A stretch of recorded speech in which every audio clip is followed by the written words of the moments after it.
மீண்டும் மலர்ந்த நட்பு. இந்த வீடியோ உங்களுக்கு பிடிச்சிருந்தா லைக் பண்ணுங்க, ஷேர் பண்ணுங்க, சப்ஸ்கிரைப் பண்ணுங்க, மறக்காம பெல் பட்டனை கிளிக் பண்ணுங்க. ஒரு அழகான கிராமத்தில் குழந்தைகள் சந்தோஷமாக இருந்தனர். அவர்களில் 5 பேர் மட்டும் மிகவும் நெருங்கிய நண்பர்கள். ஒவ்வொரு ஞாயிற்றுக்கிழமையும் எல்லோரும் சேர்ந்து விளையாடுவார்கள். விளையாடிக் கொண்டிருக்கும் பொழுது பாலா தன்னிடம் இருந்து புதிய பேனாவை அனைவருக்கும் காட்டினான். அவன் கையில் இருந்த பேனாவை அருண் தொடுவதற்கு முற்படும் பொழுது அது கீழே விழுந்து விட்டது. உடனே பாலாவுக்கு கோபம் வந்து அருணை அடித்து விட்டான். அனைவரும் பயந்து விட்டனர்.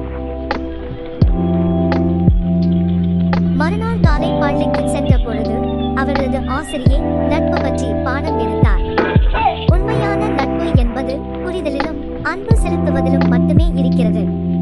கோபம் வந்த சூழ்நிலையிலும் ஒருவருக்கொருவர் விட்டு கொடுத்து நட்போடு இருக்க வேண்டும் என்ற அறிவுரையையும் கூறினார். அன்று பள்ளி முடிந்து வீட்டுக்கு சென்றபின் இருவருக்கும் மனது மிகவும் வருத்தமாக இருந்தது. இருவரும் தாங்கள் செய்த தவறை எண்ணி வருந்தினர். மறுநாள் காலை இருவரும் பள்ளிக்கு சென்றவுடன் தங்களது தவறை புரிந்து கொண்டு இருவரும் கைகளை குலுக்கி தங்கள் அன்பை பகிர்ந்து கொண்டனர். இதை பார்த்து மற்ற நண்பர்கள் மிகவும் சந்தோஷப்பட்டு அவர்களை அழைத்து கொண்டு விளையாட சென்றனர்.